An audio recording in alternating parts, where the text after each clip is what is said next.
addressed here. How do we fight the left in the urban areas? There is practically no Republican, no organization in New York City, except Staten Island and these other cities. The GOP has given up the cities, they've just abandoned the area. How can the people, now in New York, do you know what happened in Minneapolis? People were being beaten up in Minneapolis? Or how the spike could break out in LA? And how you need a poop map in San Francisco? How do you fight back when there's no forces to fight back with? And who was the person, what was his organization again? You mentioned that. Local Progress, Brad Lambert. What's it called? Local Progress. Okay, so here's my question to you. Sexton, you could answer as well. Yeah, I don't know. I mean, well, if you're talking about the local level, they have given up, but the GOP hasn't tried since Reagan modestly tried in cities. So what I'm saying is there's a unique opportunity because of Trump and who he is and his natural appeal to urbanites and people who are traditional Democrat voters, coinciding at the time when these people have been screwed worse than ever and keeps getting worse by the Democrats. I'm not a local politics guy, but you're absolutely right that there's I mean, you know, well, how are you? You got clubs in New York, but in terms of the New York GOP, I mean, I don't know. They've given up. Right. Yeah. I like Chad's answer. Go ahead. But I have one point that I want to make, because I listen to you every afternoon, and like you, I don't believe. Yeah, like you, I don't believe that. I know that the climate is not changing or heating up because of man-made contribution. But what you don't do is tell people why it's heating up. And I was wondering if you knew, if you were aware of what's going on. And If you have the answer, yeah, what's causing all climate change, I'll be sure. Yeah, I do. Believe it or not, we're in an ice age. It's the quaternary ice age, 2.6 million years.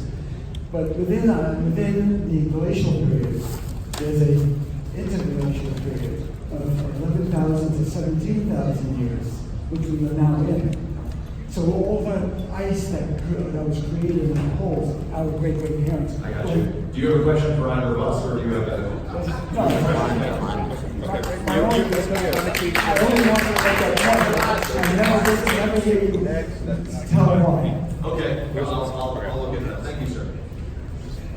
Good evening. So my question is primarily for you, Buck, because you're a national security analyst. So one thing that it's not a criticism of anything that President Trump has done, but one thing I wish he would do is defend and stand up for the Hong Kong protesters who are flying our flag and actually singing the national anthem in their country against police security and fascistic government.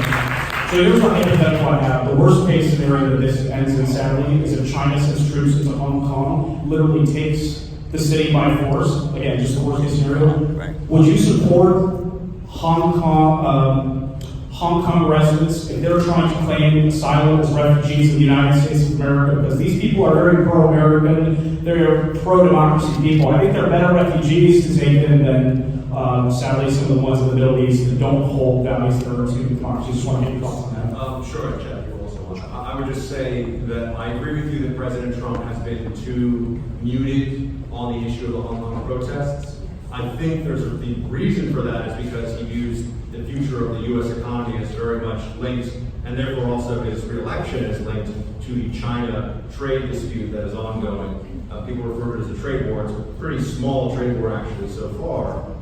As for refugee status, the people of Hong Kong, they don't want to come here, they want freedom there, right? So I don't think that that's the place where we are yet, because you've seen violent police crackdowns, you haven't seen people being disappeared, you haven't seen people being tortured, and that sort of thing, which I don't think is beyond the Chinese government at all, by the way. So we may see that, but for right now, there should be more rhetorical support of the Hong Kong protesters by President Trump. And it is an area, I think, of disagreement with Chad. What he said.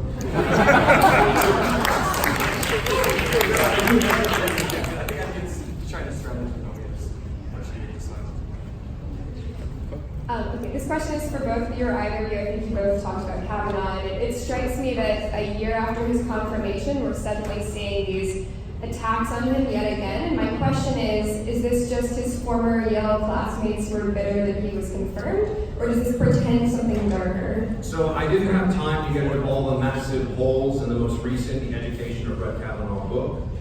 One of them is that they left out in the rollout of the book that there wasn't silence among the rest of his Yale classmates. About 7 of them said that they're either sure that this didn't happen because they would have heard about it, and or they were sure that Brett would do this. So you never hear about that. You only hear occasionally about, well, Debbie Ramirez, maybe she remembered it, maybe she didn't. But I will tell you this, they will get the most attractive, amazing Hollywood actress possible in 10 years to play Christine Blasey Ford, and she will be the great hero of the Republic, and these 2 New York Times journalists who have looked like buffoons, absolute clowns for the last 3 days, will be treated to the, Watergate, 2.0, this will be the next, they'll be lionized, so get ready for that too, even though they lost with Kavanaugh.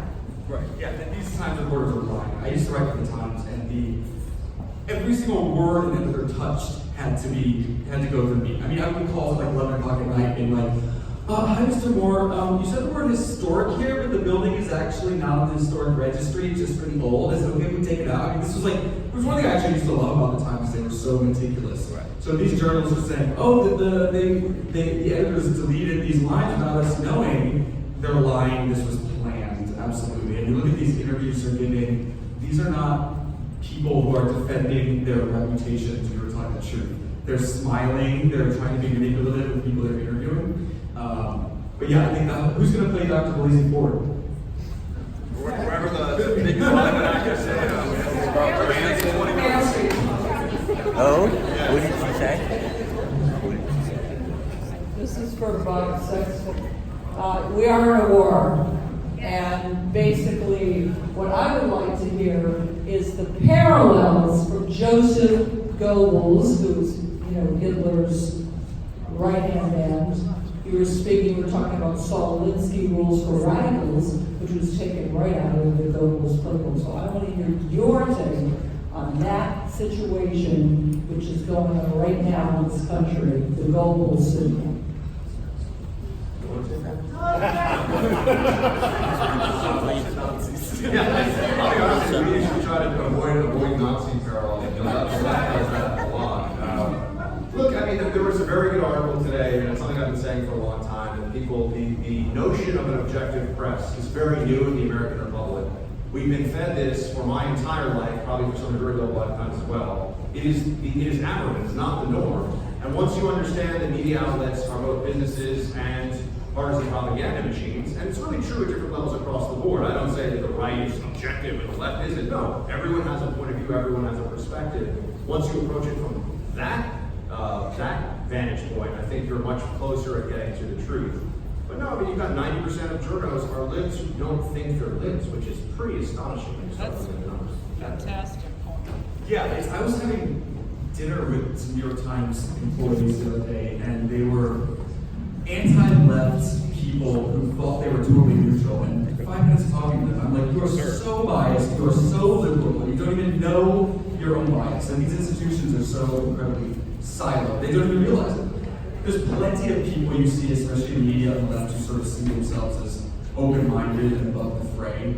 I can name tons of names, and actually when you speak to them, they still have no clue what Trump means to deal with, no clue what conservatives really believe.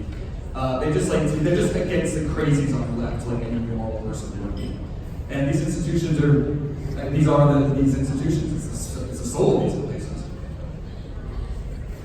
Alright, so after every war, literal or figurative, there's a reconstruction. You have the reconstruction of the South, you have the reconstruction of Europe. Let's say we win every election for the next 4 years. Every House election, every presidential election, etc. What world are we building? Other than just, as monthly faces said, standing for history, shouting stop. Other than arresting the radicalism, what exactly are we trying to build?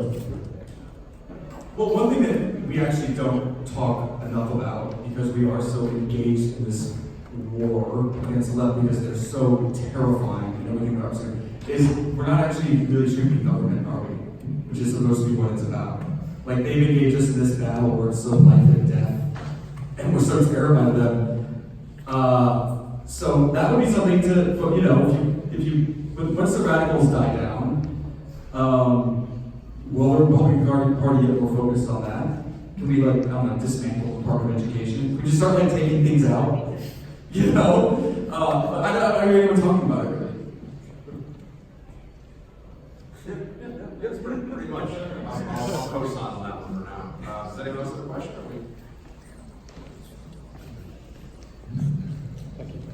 So, gents, thank you very much for coming. It was a great talk on both parts. But Chadwick, you made the comment that the lefties in New York and other cities were behaving like 17th century European monarchs. Of course, if they actually were, then our cities would be filled with Versailles and Escorial, not sort of chaos, depravity, destitution, and despair. But the question that I had was that you're correct to both of you. People in the cities, people in rural America, people across the country are sick of this woke, tyrannical leftism that seeks to destroy basically every part of this country that makes it great. How do you think that we can reach out to the people who traditionally we haven't to? In addition to the cities, you have ideological liberals, moderates, trade unionists, etc. How do we bring them into the fold against our sort of common chaotic enemy? I was just going to say, I mean, what Trump did was he brought back into the fold a lot of white working class Democrats and offered them something that brought them out for him. And a lot of areas that went for Obama previously went for Trump this time around. And I think now there are a lot of classical liberals who are allies of the right. You see this increasingly. Dave Rubin has built a big name being a former. Aren't you a former? Yeah, we got former liberal. I mean, people that actually believe in liberty understand that there's no home for liberty in the Democratic Party anymore. There's essentially statism and socialism, which they increasingly are okay with saying, but they're not yet willing to explain the full extent of the socialism. Yeah. I concur. I think you're absolutely right about progressivism taking over the Democrat Party. I was at a coffee shop not too long ago and overheard a conversation that I found very worrying, which was essentially that right here in New York City, there was a National Socialist Party that was building, and they intend to essentially take over from the Democrats and become the new Democrat Party. I wonder if you could speak to that. The DSA? I honestly don't know. I haven't had time to look into it. These the far lefties hate the Democrats. They don't really care about anyone on stage. Maybe they like Bernie, but the left is going just as grassroots as the right, except their grassroots is pure people. You know?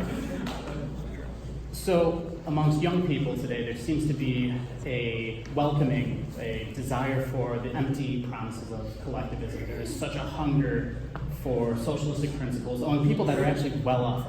People my age have jobs, they have health insurance, the whole thing. So, what is your strategy to, convince people that this is not what they want? This is, as far as that system is concerned, they are a have.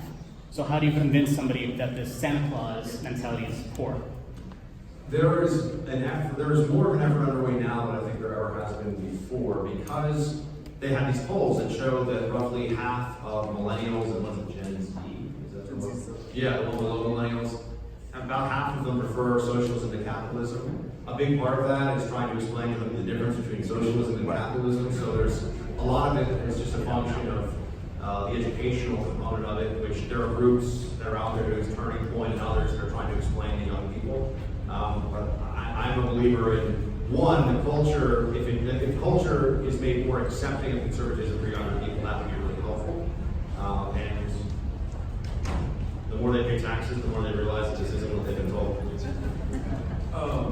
I agree. I used to be someone who, things are changing, and young people especially. If you look at today, they just not say that the smallest number of abortions performed this year since 1973. Yeah. That's amazing. But I used to go on the left, but and I think tons of people I know, especially in big cities and creative industries, especially gay people, you just kind of go along with it, you vote with it. I never understood the end game.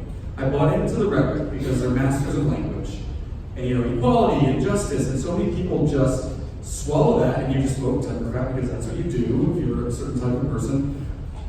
But I didn't understand the end game. I didn't understand what socialism actually meant. And I've read a lot of people, and especially strangers in bars and whatever. And my approach has always just been, and then this not happened to me, was I just started looking at one issue and one lie. And I think the first one for me was gender pay gap. I just started looking into it. And I'm like, whoa, wait a minute. Like, they're totally lying about this. This makes perfect sense why there's this discrepancy in wages.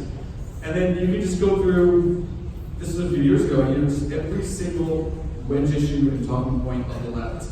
And you just give people facts, because we win on facts. We always win on facts. And you can break down the left's arguments so well because they work on emotion. So it's not going to work on everyone. Some people prefer to be insulated in an emotional world. But people who actually have true curiosity, genuine curiosity about the world, you just have to talk to them and just start breaking down things that they think they know. At least that's what works for me. But. Thank you guys.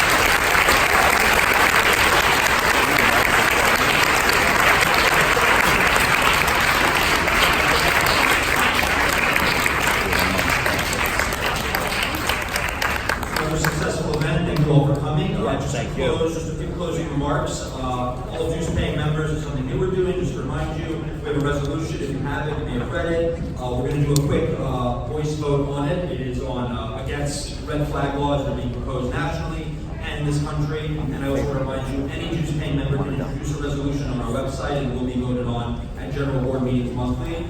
So I guess we could just start with all the ayes. Ayes. Ayes. Nays. Perfect, it passes. Last but not least, reminder, tomorrow we have an event here,